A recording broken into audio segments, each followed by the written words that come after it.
আসসালামু আলাইকুম ওয়া রাহমাতুল্লাহ।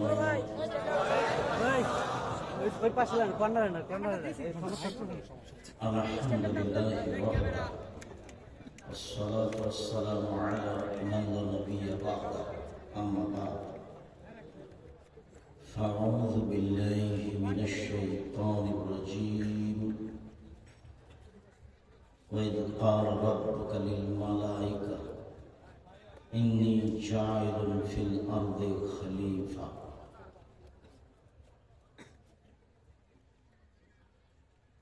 عن عبد الله بن عمر رضي الله تعالى عنه قال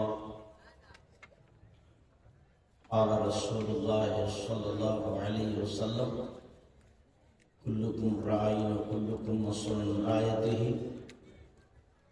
فالإمام الذي على الناس راع ومسؤول عن رعيته والرجل راع في أهل بيته ومسؤول عن رعيته والمرأة راعية في بيت زوجها وولده وهي مسؤولة عنه وعبد الرجل راع على مال سيده وهو مسؤول عن رعيته رواه البخاري ومسلم। সম্মানিত দ্বীনি বৈঠকের দ্বীনি মুসলিম ভাই বোন, প্রশংসা আল্লাহর জন্য, শান্তি অবতীর্ণ হোক আল্লাহর রাসূলের উপর সাল্লাল্লাহু আলাইহি ওয়াসাল্লাম। আজকের এই দ্বীনি বৈঠকে বক্তব্যের বিষয় ন্যায় পরায়ণতা, ন্যায় বিচার। ন্যায় পরায়ণতা সরকারের পক্ষ থেকে, ন্যায় পরায়ণতা বাড়ির মালিকের পক্ষ থেকে, ন্যায় পরায়ণতা বাড়ির মালিকের স্ত্রীর পক্ষ থেকে, ন্যায় পরায়ণতা যারা বাড়িতে কাজ করে, রাখাল কিষান দাস দাসী কাজের মেয়ে, তাদের পক্ষ থেকে উল্লিখিত বিষয়ের উপরে আমরা এক গুরুত্বপূর্ণ নতুন আলোচনা পেশ করার চেষ্টা করব ইনশাআল্লাহ। আমরা আপনাদেরকে ভদ্রতা বজায় রেখে আমাকে দেখতে পান আর না পান, যেখান থেকেই হোক না কেন, যেভাবে হোক না কেন, কিছুক্ষণ অপেক্ষা করে গুরুত্বপূর্ণ কথা শুনবেন। চলে যাওয়ার ইচ্ছা পোষণ করবেন না কথার মাঝামাঝিতে। আমি আপনার জন্যই এসেছি, যদিও আজকের আসার মতো খুব একটা পরিবেশ ছিল না। গতকালের সফর ছিল অনেক লম্বা এবং কষ্টকর, যার কারণে আমরা আসলে অদাবদ্ধ হওয়ার কারণেই এসেছি।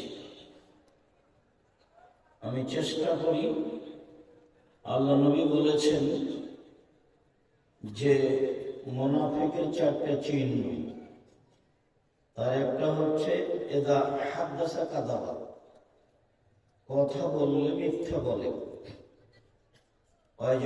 উতুমেনা খানা, মানুষের অর্থ সম্পদ চেয়ারম্যান হিসেবে, মেম্বার হিসাবে, এমপি হিসাবে, ডিসি হিসাবে, প্রিন্সিপাল হিসাবে, ভাইস চ্যান্সেলর হিসাবে, মসজিদের সভাপতি হিসাবে, মাদ্রাসার সভাপতি হিসাবে আত্মসাৎ করে। এ হলো মুনাফিকের 2 নম্বর চিহ্ন। যত জায়গা আছে সব স্থানে যারা মানুষের পয়সা আত্মসাৎ করে তারা গাদ্দার, তারা বিশ্বাসঘাতক, তারা মুনাফিক। যার জন্যই আব্দুল্লাহর বক্তব্যে অনেক সময় আমরা অবগত হয়েছি যে একজন বিশ্বাসঘাতক, একজন মিথ্যুক ব্যক্তি জনগণের নেতা হতে পারে না। ইনশাআল্লাহ সালাত আদায় করলেও, অসমা সিয়াম পালন করলেও, মুসলিম নিজেকে মুসলিম মনে করলেও, একজন মানুষ যদি নিজেকে মুসলিম মনে করে সিয়াম পালন করে, সালাত আদায় করে, তবুও গাদ্দার, তবুও মুনাফিক, তবুও বিশ্বাসঘাতক, তবুও আত্মসাৎকারী। তারপরে বললেন ঝগড়া করলেই অশ্লীল কথা বলে। বস্তির মহিলা যেমন, বস্তির মহিলা যদি ঝগড়া করে, যে মহিলার ওইদিকে কথা বলছে তোমরা শুনতে পাও না? আপনি মহিলা মানুষ, আপনি একটু স্মরণ করেন না কেন? তোমার একটু লজ্জাবোধ হয় না কেন? এখানে মুখ খুলেছো কেন? শতদিন বলেছি, এখানে না বললো। তোমার গায়ের উপর দিয়ে আরেকজন চলে গেলে তুমি মুখ খুলবে না। তোমার জন্য এসেছি। তোমার একটু বিবেচনা হয় না? তোমার একটু শরম হয় না? একটু তোমার লজ্জা হয় না? হ্যাঁ করে এসেছো, আবার হ্যাঁ করছে, এভাবে চলে যাবা? তোমার বাপ নেই? তোমাকে কি লালন পালন করেছে? কি তুমি? তুমি পশু না গরু না ছাগল? তুমি কি কুকুর শ্রীরা? তুমি হ্যাঁ করে চিল্লাও কেন? এটা দিন বছর জানো না? একবারে 1 কিলোমিটার দূর থেকে মুখ বন্ধ রাখবা, একেবারে টোটালি মুখ বন্ধ রাখো। মহিলা মানুষ, তোমার শরম হয় না কেন? তোমার হায়া হয় না কেন? তোমার লজ্জা হয় না কেন? এটা তোমার বাড়ি। দিনী বৈঠক কি তোমার পৈতৃক সম্পত্তি? নিজেকে পশু প্রাণী মনে করো কেন? গরু ছাগল মনে করো কেন? বুঝেও বুঝে না ওরা, অন্তর আছে বুঝে না। দেখেও দেখে না ওরা, চক্ষু আছে দেখে না। শুনেও শুনে না ওরা, কান আছে শোনে না। উলাইকা কালানাম, তারা পশু প্রাণীর মতো, তারা গরু ছাগলের মতো, তারা কুকুর শিবের মতো। ভালো মজা বরং তার চেয়ে খারাপ। আল্লাহ বলছে পশু প্রাণী মনে করো নিজেকে? চিল্লাচ্ছ কেন? মুখখান বন্ধ রাখতে পারো না? যেদিকে মহিলারা ওখানে দোকানপাটে বসে আছে, শরমহীন মহিলা আজকে বাজার করতে এসেছে। বাজার করতে এসেছে, তোমাকে কি শিখিয়ে তোমার বাপ পাঠিয়েছে? এমনি দুনিয়াতে এসেছ? মুখ খুলছো কেন? মুখ খুলবে না, এবার মুখ বন্ধ রাখো। তোমরা যারা দায়িত্ব পালন করছে এখানে পাহারা দিতে হবে না। যাও ওইদিকে, ওইদিকে মেয়েদের ওখানে যাও। সব এমনি তাফসীর মাহফিল শুনে আর বাদাম খেয়ে একবার স্বভাব খারাপ হয়ে আছে। স্বভাবই খারাপ হয়ে গেছে, খাসলত খারাপ, একবার অভ্যাস খারাপ। বাপ ছাড়া থাকো বাড়িতে, ভাই ছাড়া থাকো বাড়িতে, স্বামী ছাড়া থাকো বাড়িতে। এখানে সব কথা বলো কেন? মুখ খোলো কেন? শরম হয় না কেন? তোমাকে কন্ট্রোল করতে পারে না তোমার স্বামী? তোমার স্বামী কাপুরুষ কি করে তোমাকে? যারা তোমরা ওইদিকে থাকো, মহিলা মানুষ মুখখান বন্ধ রাখেন। কেউ যদি গায়ের উপর দিয়ে চলে যায় তবু মুখ খুলবেন না। গেছে গেছে, যতক্ষণ বসে থাকবেন, চলে গেলে একবারে 1/2 কিলোমিটার দূরে গিয়ে মুখ খুলবেন। আমি তো আপনার জন্য এসেছি। আপনি মনে করছেন আমি ভোট চাইতে এসেছি? আমি তাফসীর মাহফিল করতে এসেছি যে আপনি গল্প করবেন, বাদাম খাবেন, আর আমি সূর্যরেখার কাহিনী বলবো? না তো, আমি তো কোনো এরকম কোনোদিন করিনি। আমার জীবনে এরকম ইতিহাস নেই। আপনারা যারা যেখানে আছেন, সম্ভব হলে বসে থাকবেন, সম্ভব না হলে দাঁড়িয়ে থাকবেন, কিছুক্ষণ অপেক্ষা করবেন। আপনার কিছু না কিছু উপকার করবো ইনশাআল্লাহ। মহান আল্লাহ বলেন, ফেরেশতাদের লক্ষ্য করে বলেন, ইন্নী জাইলুন ফিল আরদি খলিফা, আমি মাটিতে প্রতিনিধি তৈরি করতে চাই। ফেরেশতারা বললেন, করিয়েন না, মারামারি করবে।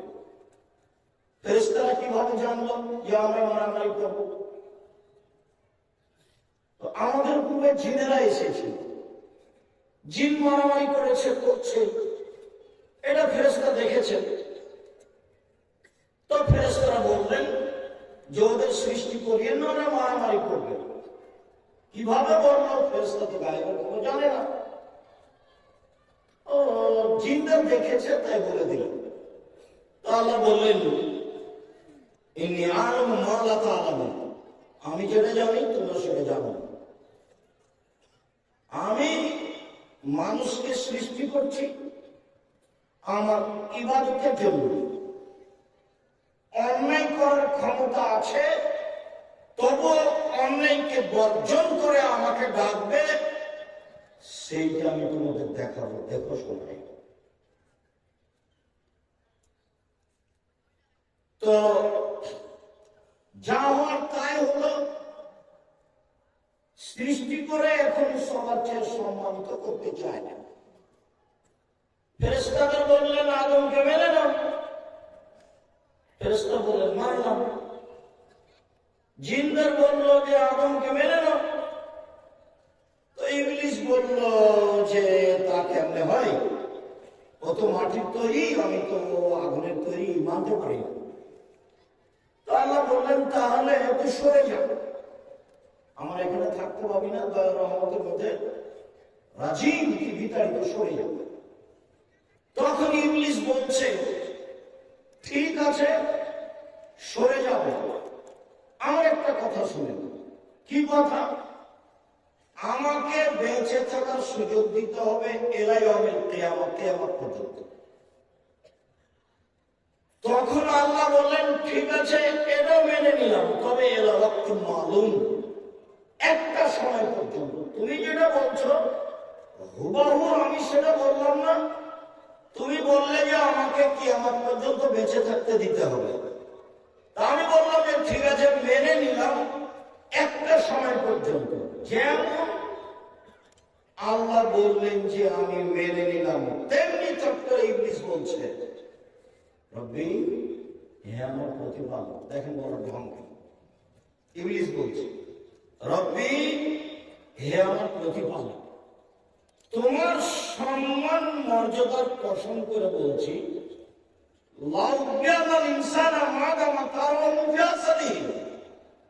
যতক্ষণ আদমের ছেলেমেয়ের দেহে শ্বাস থাকবে ওকে আমি পাপ করাবই। ও কিভাবে জান্নাতে যায় সেটা আমি দেখতে দেব। এটা হলো ইংলিশের জিদ। আপনি বুঝতে পারছেন না যে মোবাইলে ল্যাংটা মেয়ে দিন রাত দেখেন, ভালো লাগে, কলিজা ঠান্ডা করেন, চোখ ঠান্ডা করেন, আর 1-2টার সময় তো মোবাইলটা রেখে দিয়েছেন, আচ্ছা এখন আর দেখবো, তা আবার 2 মিনিট পরে ধীরে মোবাইলটা হাতে নিচ্ছে। এই যে যার কারণে আমি মহিলাদেরকে বলি যে স্বামীর কাছে কোনো অভিমান করবেন না। অভিমান নেই। অভিমান কি জিনিস? ও আমাকে একদিনও নাটোরের রাজবাড়ি দেখতে নিয়ে গেলেন না, এই যে অভিমান। অভিমান কি জিনিস? আমাকে একবার স্বপ্নপুরী দিনাজপুরে নিয়ে গেলেন না। অভিমান কি জিনিস? আমাকে মোটা কাপড় দিলাম, দিয়ে সবসময় দিলেন, জীবন দিলেন। তো যখনই অভিমান করে তখনই শয়তান সুযোগ পায়। সুযোগ পায় আমাকে বলে দেখলি তোর স্বামী কোনো কথাই মানে না, দেখলি তোর স্বামী কিছুই দেয় না, থাকিস না, এই সংসারে থাকিস না। ও শয়তান বলে, তখন একদিন মন খারাপ করে বলে তুমি আমার কোনো কথাই শোনো না, তোমার সাথে আমি থাকবো না, আমি তোমার সাথে। তখন বলছে থাকবি না তো যাও, থাকবি না তো যাও। তো বলছে তাহলে তুমি তালাক দিয়ে দাও, তুমি তালাক দিয়ে দাও, তোমার সাথে একদমও থাকবো না, তালাক দিয়ে দাও। এগুলো কে করাচ্ছে বলেন তো? শয়তান। তো ঠিক আছে তোকে তালাক দিলাম, যা, 1 তালাক 100 তালাক 1000 তালাক, যা তুই যা চলে যাবে। যেমন 100 তালাক 1000 তালাক বলেছে তেমন শয়তান আর নাই, চলে গেছে। তখন বলছে বউ ছেলে মেয়ে 3টা আছে, 3টে যে ছেলে মেয়ে এখন বুদ্ধি, ছেলে মেয়ে যে 2টে এখন বুদ্ধি, কি করা যায়? তো বলছে পাশে মৌলানাকে জিজ্ঞাসা করো কি করা যায়। তো মৌলানা সাহেব বলেছে 1 রাতের জন্য বিবাহ দিতে। 1 রাতের জন্য মুখ বন্ধ রাখো, মুখে কথা বলে কেন? 1 রাতের জন্য বিবাহ দিতে হবে। তখন আবার বলছে এ কি আবার কথা? এখন কিন্তু আর শয়তান নেই, ও গেছে। মহিলারা কিভাবে সংসারে থাকবে? এইভাবে। কিভাবে? এইভাবে। আমি নাটোরের গ্রামের মেয়ে, লবণ ভাতে খুশি। আমি তুমি যেভাবে রাখবে আমি তাতেই খুশি। আমার পক্ষ থেকে কোনো অভিমান নেই। মোটা কাপড় তোমার যদি চলে আমারও চলে, চিকন কাপড় তোমার যদি চলে আমারও চলে। আমি নিজেকে আপনার পায়ের নিচে মিশিয়ে দিয়ে ইহকাল কাটাতে চাই, বিনিময়ে জান্নাত পেতে চাই, আমি অন্য কিছু চাই না। তখন শয়তান চুপটি মিলে করে দিকে চলে যাবে, অর্থাৎ কোনো কাজ নেই। ও তো নিরাশা হয়ে এসেছে ইহুদিদের কাছ থেকে, ইহুদিদের কাছে তার কোন কাজ নেই। ও জানে যে ওরা জাহান্নামে যাবে। ওর কোন কাজ নেই খ্রিস্টানদের কাছে, ও জানে যে খ্রিস্টান জাহান্নামে যাবে। ও ফিরে এসেছে হিন্দুদের কাছ থেকে, ও জানে যে হিন্দুরা জাহান্নামে যাবে। ও ফিরে এসেছে কাদিয়ানি শিয়াদের কাছ থেকে, ও জানে যে কাদিয়ানি শিয়ারা জাহান্নামে যাবে। আবার অনেকগুলো স্কুল কলেজ প্রতিষ্ঠান থেকে চলে এসেছে, কেন? ও যেটা চাই সেটা ও অরাজ্য করছে। এখন এসেছে আপনার মতো মানুষ যারা 5 ওয়াক্ত সালাত আদায় করতে চায়, হালাল রুজি উপার্জন করতে চায়, যারা মহিলারা একটু বোরকা পরে থাকতে চায়, স্বামীর সাথে ভালো চলতে চায়, এখন এদের ব্যাপারে বলছে তোমার সম্মানের কসম, তোমার ইজ্জতের কসম, তোমার ইবাদত করে আদমের ছেলে মেয়ে জান্নাতে কিভাবে যায় তা আমি দেখে ছেড়ে দেব। যতদিন পর্যন্ত তার দেহে শ্বাস আছে, আদমের ছেলে মেয়ের দেহে যতদিন শ্বাস আছে, আমি তাকে ভুল পথে নিয়ে যাব যাব যাব। তোমার সম্মানের কসম, তোমার মর্যাদার কসম। এখন আল্লাহ যদি বলতেন যে পারবি না, তাহলে হতো। এখন আল্লাহ বলছেন আমার সম্মানের কসম, আমার মর্যাদার কসম, আমার ইজ্জতের কসম, যতবার আদমের ছেলে মেয়ে আমাকে বলবে ভুল হয়েছে, ততবার ক্ষমা করবে। আল্লাহ তাআলা ওই দিকে গেলেন না, এই দিকে আসলেন। ওই দিকে যদি যেতেন, আচ্ছা ঠিক আছে যা দেখবো আমি, তাহলে ভালো হতো। কিন্তু ওইদিকে গেলেন কি? আচ্ছা ঠিক আছে যা, তুই আমার ইজ্জতের কসম, আমার সম্মানের কসম, আমার মর্যাদার কসম, ইজ্জতি ও জালালি ও ইত্তেফায়ে মাকানি, আমার উচ্চ মর্যাদার কসম করে বলছি, আদমের ছেলে মেয়ে যতবার আমার কাছে ক্ষমা চাইবে ততবার ক্ষমা করে দেব। এই জন্য আস্তাগফিরুল্লাহ ওয়া আতুবু ইলাইহি বাক্যটা মানে নিজের গতির মধ্যে নিয়ে আসতে হবে। গতি, শ্বাস যেমন এমনি আসে আর যায়, আপনাকে ভাবা লাগে না। আস্তাগফিরুল্লাহ ওয়া আতুবু ইলাইহি বলতে অভ্যাসী হতে হবে, আপনাকে ভাবা লাগবে না। এই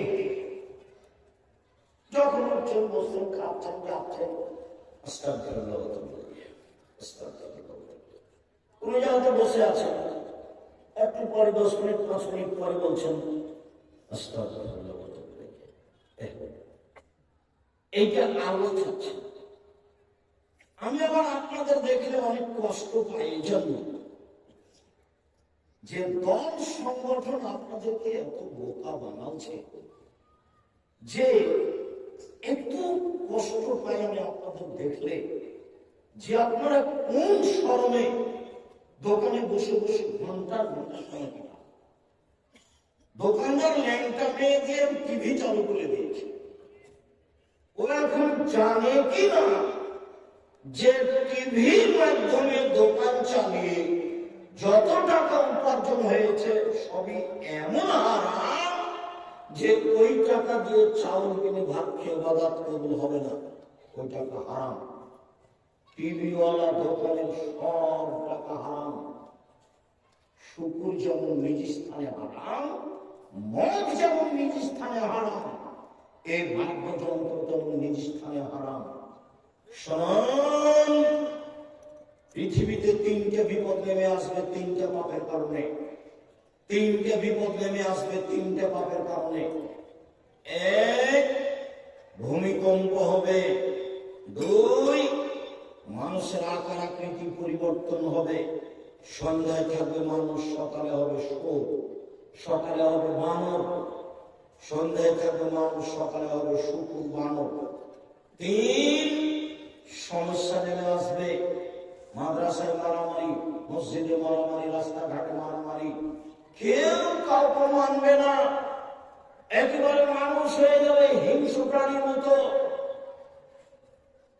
যখন রিক্সাওয়ালাকে দেখেন বাজারে যে একজনের রিক্সা আর একজনের সাথে লেগে গেছে, যেমন লেগেছে তেমন এমন বলা বললো নাটোর ভাষায়, নাহলে ঢাকার ভাষায় জান ঠান্ডা করে বলল। কিছুক্ষণ পরে এর রিক্সাটা আবার আরেকজনের সাথে লেগে গেছে। তখন ওই রাতে বলবো, এখান থেকে একটু কাটে বলবো, ওই একটু কাটে এখনো বলছে, ওইও বললো, মন ঠান্ডা করে বলবো। বস্তির মহিলার মতো বলবো। বস্তির মহিলা মানে যখন বস্তির মহিলারা ঝগড়া করে, তখন ঝগড়াতে মনে যা চায় সাত মিটিয়ে অশ্লীল বেফাস কথা বলে।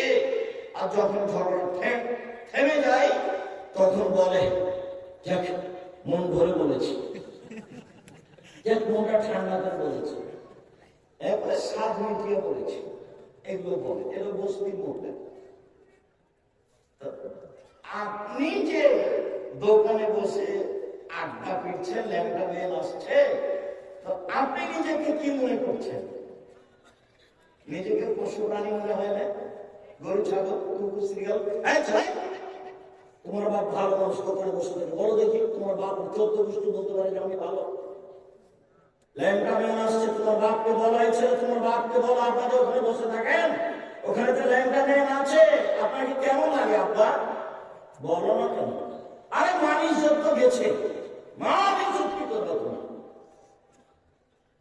ওই ঘরে তুমি ল্যাংটা মেয়ে দেখো, এই ঘরে তোমার বোন দেখে, ওই ঘরে তোমার বাপ দেখে, এই ঘরে তোমার মা দেখে। কোনটা পরিবার কুকুর শ্রীগালের মতো? তোমার বাপের পরিবারকে যদি আমি কুকুর শ্রীগালের প্রমাণ করতে না পারি, আমি বক্তব্য দেবো না। বেটা 35 বছর চলছে বক্তব্য জীবন, জাতির কাছে মাথা মতো করা লাগেনি। জাতি যদি রাস্তাঘাট করে দিতে না পারি, জাতি যদি স্কুল কলেজ করে দিতে না পারি, জাতিকে চূড়ান্ত সঠিক ধর্ম দিতে পারবো ইনশাআল্লাহ। যে মেয়েটা হ্যাঁ করে চিল্লাচ্ছে, ওই হিন্দুর মেয়ে, ওটা তোমার বোন, ও তো তোমার বোন, ও তো ফ্যাশন বোরখা করে এসেছে, ও তো হ্যাঁ করে চিল্লাচ্ছিল, তো তোমার বোন। তোমার বাপ নাই, তোমার বাপটাকে দেখতে পারে না? জন্ম দিতে বললে বাপ হয়ে যায়। কে বলেছে জন্ম দিতে বললে বাপ হয়ে যায়? ওর সঙ্গে জন্ম দিতে পারে। তোমার বাপ জাহান্নামে চলে গেছে, ঢুকে নিয়ে গেল, মরে নিয়ে যাবে। এই কথা আমি বলিনি, এই কথা মোহাম্মদ সাল্লাল্লাহু আলাইহি ওয়াসাল্লাম বলেছে, আমি এই কথা বলিনি। আর তোমার বাপ যে কুকুর শ্রীগাল, এটা আমি বলিনি, এটা আল্লাহ বলেছে। বড় কেন ছেলেছে, কেন দোকানের সামনে দাঁড়িয়ে আছে? আজকে তো তোমার বোনকে জিলাপি কিনতে হবে, আজকে তোমার বোনকে বাজার করতে হবে। তোমার বোন, তোমার বোনের ভাই নাই, তোমার বোনের স্বামী নাই, তোমার বোনের দেবর নেই, তোমার বোনের ভাসুর নেই, তোমার বোনের ভাইয়ের ছেলে নেই, তোমার বোনের বোনের ছেলে নেই, জাতি মেরে খেয়েছে। কেন এখানে সমাধান হবে? কেন করবে? ওই যে তোমার বোন ফ্যাশন বোরখা করে এসেছে, এখানে ভ্যানিটি ব্যাগ দাঁড়িয়ে আছে, কি যাবে ওখানে গাড়ি করে থাকবে কেন? ওকে তো আমি গরু ছাগল মনে করি, পশু প্রাণী মনে করি। বুঝে না ওরা, অন্তর আছে বুঝে না, দেখেও দেখে না ওরা, চক্ষু আছে দেখে না, শুনেও শোনে না ওরা, কান আছে শোনে না। ওরা একা তারা নাম, তারা পশু প্রাণীর মতো, তারা গরু ছাগলের মতো, তারা কুকুর শিবিরের মতো, বালু বাজার মতো থাকছে। আমরা তো হাটে বাজারে যেন বেঁচে আছি, তো আমরা ভ্যানিটি ঘাড়ে নিয়ে আমরা বেঁচে আছি, তো আমরা কোনোদিন চায়ের স্টলে বসিনি, আমি কোনোদিন চায়ের স্টলে বসিনি। বাড়ি থেকে বেরোলে আমার মা বলতো, এক, দোকানে বসিও না, দুই, বন্ধু তারিখ করিও না, তিন, প্রাইভেট পড়ায়ও না, চার, মানুষের বাড়িতে দাওয়াত খায়ও না। আমার মা পিছে পিছে হাঁটতেন আর বলতেন, এক, দোকানে বসিও না, দুই, বন্ধু তারিখ করিও না, তিন, প্রাইভেট পড়ায়ও না, চার, মানুষের বাড়ি দাওয়াত খায়ও না। এভাবে আমার মা বলতেন। আমার মা নিরক্ষর, ফল সত্য। সম্মানিত দিনী ভাই বোন, তিনটে বিপদ নেমে আসবে তিনটে পাপের কারণে। এক, ভূমিকম্প, দুই, সন্ধ্যা থেকে মানুষ সকাল হবে সুর বানর, তিন, সমস্যা নেমে আসবে, কেউ কাউকে মানবে না। জমির জন্য রেস্ট্রিক্ট হতে হবে, সব চতুর্দিক থেকে ঝামেলা নেমে আসবে। একদল আরেক দলকে মেরে জেল হাজতে দিয়ে জয় হবে, পিটিয়ে একাকার করে দিয়ে মানুষকে মানুষ মনে করবে না। জেল হাজতে যদি মামলা দিতে এগুলো করতে একটা যদি ব্যয় করবে না, অসুর মতো চলবে, গরু ছাগলের মতো চলবে। পাপ এক, এটা সারে বলতাম না। যখন মানুষ নেশা তার পান করবে, বিড়ি তামাক জর্দা সিগারেট দুধ খাবে, মদ খাবে, এবারে এক। দুই, জাহারাতুল কায়নাত মেয়েরা যখন আসবে, তোমার মোবাইলও মেন আছে, তোমার বোনের মোবাইলও মেন আছে, তোমার বাপের মোবাইলও মেন আছে, দোকানেও আছে, তোমাদের ঘরেও আছে। আমি এই কথা বলিনি, এটা আমার মুখের ভাষা নয়, এই কথা মুহাম্মদ সাল্লাল্লাহু আলাইহি ওয়াসাল্লাম বলেছেন। তিনি বলেছেন, মেয়েরা যখন নাচবে তখন এটা হবে। তিন, সারা বুকের নাচে তখন বাদ্যযন্ত্র প্রকাশ পাবে। তোমার মোবাইলে বাজনা বাজে, তোমার বাপের মোবাইলে বাজে, তোমার মায়ের মোবাইলে বাজে, তোমার বোনের মোবাইলে বাজে, দোকানে বাজনা বাজে, বাড়িতে বাজনা বাজে, গাড়িতে বাজনা বাজে, সব জায়গায় বাজনা বাজে। বাজনা ছিল হিন্দুদের কাজ। রাসূল সাল্লাল্লাহু আলাইহি সাল্লাম বলেন, পৃথিবীর মানুষ শুনে রেখো, আমি আশঙ্কা করে গেলাম আমার জাতির উপরে তিনটি। পৃথিবীর মানুষ শুনে রেখো, আমি আশঙ্কা করে গেলাম আমার জাতির উপরে তিনটি। এক, আইমাতাম মুজিল্লিন, হুজুর হবে ভ্রান্ত, হুজুর ধর্ম বেঁচে খাবে। হুজুর হবে ভ্রান্ত, হুজুর ধর্ম বেঁচে খাবে। 98% জন মুফাসসির মৃত্যু, 95% জন বক্তা মৃত্যু। এই যে কোরআন খতমের দোয়া লিখে রেখেছে কোরআন মাজিদের গায়ে, 34 বছর আগে বলেছি, যেটা মানুষের বানানো। কোন মায়ের বেটা পারে না কেন বলতে আসলে এটা 35 বছর আরম্ভ হতো, 35 বছর চলছে। বলেছিল মানুষের বানানো, প্রমাণ করে দিবে যে নবীর বানানো। কোরআনের গায়ে যদি মানুষের বানানো দোয়া থাকে, তাহলে ধর্ম এরাই বেঁচে খেয়েছে। আল্লাহ রাসূল বলছেন, জাতির উপরে আমি আশঙ্কা করে গেলাম, এক, ভ্রান্ত হুজুররা ধর্ম বেঁচে খাবে, ধর্ম বিকৃত করবে। দুই, আমার উম্মত মূর্তি পূজা করবে। তোমার মা একটা আয়না কিনেছে, সেটা হলো রুই মাছ। তোমার মা একটা তরকারি বাটি কিনেছে, সেটা কাতল মাছ। তোমার মা একটা তোমার জন্য গেঞ্জি কিনেছে, সেদিকে আবার কার্টুন আছে, নিচে পিছনে 10 লেখা আছে। তোমার মা একটা তোমার ছোট বোনের জন্য পেশাব পায়খানার ব্যাপারে একটা পট কিনেছে, সেটা ঘোড়া।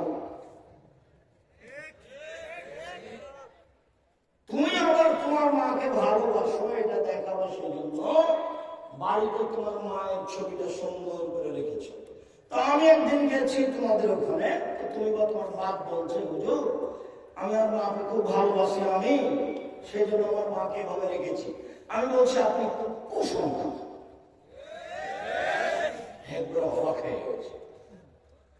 কুসন্তান বলেন কি আপনি? কুসন্তান অবশ্যই। আপনি আপনার মায়ের ছোট ভাবে রেখেছেন কেন? মাটি দিয়ে এসে ছিঁড়ে ফেলে দিতে হতো, দিয়ে কবরের পাশে গিয়ে হাত করে দোয়া করতে হতো, আল্লাহ আমার মা ভুল করে থাকতে পারে, তুমি মাফ করো। তুমি হচ্ছে সুসন্তান। তোমার আপনার মা আপনাকে এভাবে রেখে যে আপনার মা অপরাধ করেছে।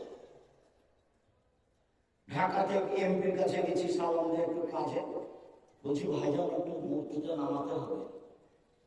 তখন বলছে আমি খাঁটি আহলে হাদিস।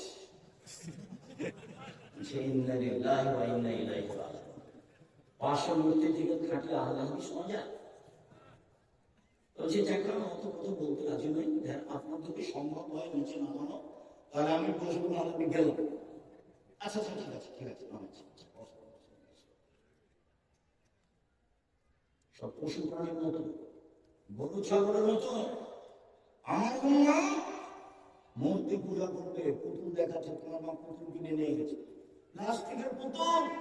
তোমার বোনের পুতুল আছে, তোমার ভাইয়ের পুতুল আছে, তোমার ভাগ্নের পুতুল আছে, তোমার চাচাতো বোনের আছে, তোমার চাচি নিয়ে এসেছে, তোমার মা নিয়ে এসেছে, তোমার দাদি নিয়ে এসেছে, গোটা পরিবারই পুতুল শিকার। বুঝেও বুঝে না ওরা, অন্তর আছে বুঝে না, দেখেও দেখে না ওরা, চক্ষু আছে দেখে না, শোনেও শোনে না ওরা, কান আছে শোনে না। উলাইকা কালানাম, তারা পশু প্রাণীর মতো, তারা গরু ছাগলের মতো, তারা কুকুর ছেলের মতো। ভালো ভালো বলেন তার চেয়ে খারাপ। জাতির কাছে আশঙ্কা করে গেলাম,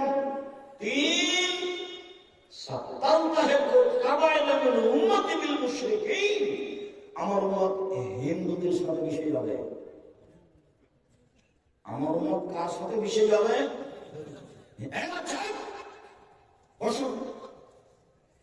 হিন্দুদের সাথে মিশে যাবে। গান বাজনা কাদের বিবাহে লাভ চলতো? হিন্দু এখন তো সব বাড়িতে চলে, আপনার বাড়িতে চলে, মোবাইলে চলে, সব জায়গাতে চলে। গান বাজনা ঘেনে না লাগে না কেন? আমি বলিনি এই কথা। মুহাম্মদ সাল্লাল্লাহু আলাইহি ওয়াসাল্লাম বলেন, পৃথিবীর মানুষকে রেখো, তিনটে বিপদ নেমে আসবে তিনটে পাপের কারণে। তিনটে বিপদ নেমে আসবে তিনটে পাপের কারণে। এক, ভূমিকম্প হবে। দুই, আকার আকৃতি পরিবর্তন হয়ে সরু বানর হবে। তিন, সমস্যা নেমে আসবে। পাপ, এক, যখন তার মদ পান করবে। দুই, পাপ, যখন মেয়েরা নাচবে। তিন, পাপ, যখন বাদ্যযন্ত্র প্রকাশ পাবে। আবার তিনি বলছেন, পৃথিবীর মানুষ শুনে রেখো, আমার উম্মতের উপরে আমি আশঙ্কা পোষণ করে যাচ্ছি, আশঙ্কার কথা বলে দিয়ে যাচ্ছি।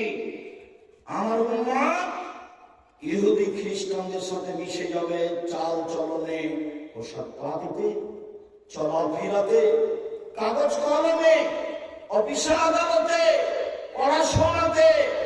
আমার উম্মত মিশে যাবে হিন্দুদের সাথে, ইহুদি খ্রিস্টানের সাথে। ডান হাতের বিঘত যেমন বাম হাতের সমান, সমান সমান মিশে যাবে। আবার বলছেন, ডান পায়ের জুতা যেমন বাম পায়ের সমান। আমার উম্মত তাদের সাথে মিশে যাবে চাল চলনের সমান সমান। এখনো থামলেন না, এবার ভাষাগত নিচে নামতে লাগলেন। ভাষাগত নিচে নামতে নামতে বলছেন যে, সব পৃথিবী মানুষ ইহুদি খ্রিস্টান যদি মায়ের সাথে চেনা করে থাকে, আমার উন্নত মায়ের সাথে চেনা করবে। কি দিয়ে বুঝায় আমি তোমাকে? নাটোরের বাড়ি মোটামুটি ধনী মানুষ, প্রতি রমজানে উমরা করে, বাপের মাথায় টুপি আছে, 60 বছর বয়স, মেয়ের বয়স 25-30, স্কিন পায়জামা পরে আছে, পা হাত তো দেখা যায়, লজ্জাস্থান বোঝা যায়।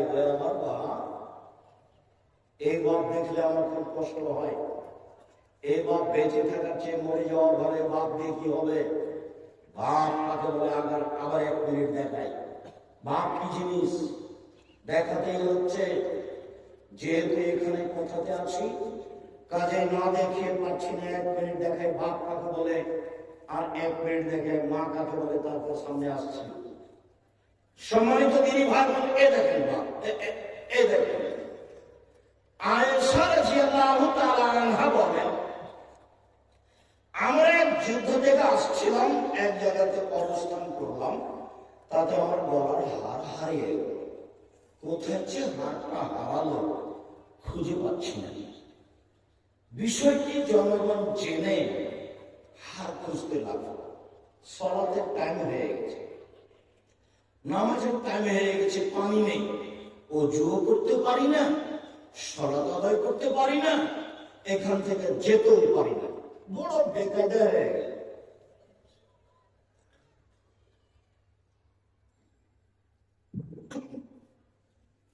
জনগণ আমার আব্বাকে বলবো, কি হয়েছে জানেন? কি হয়েছে? আরে আপনার মেয়ে হার হারিয়েছে তো, খুঁজে পাওয়া যাচ্ছে না, এখানে পানি নেই, অজুও করতে পারছি না, সলাত আদায়ও করতে পারছি না, বড় বেকায়দায় পড়েছে। এবার রাগ করে বাপ আসছে মেয়ের কাছে। মেয়ের যে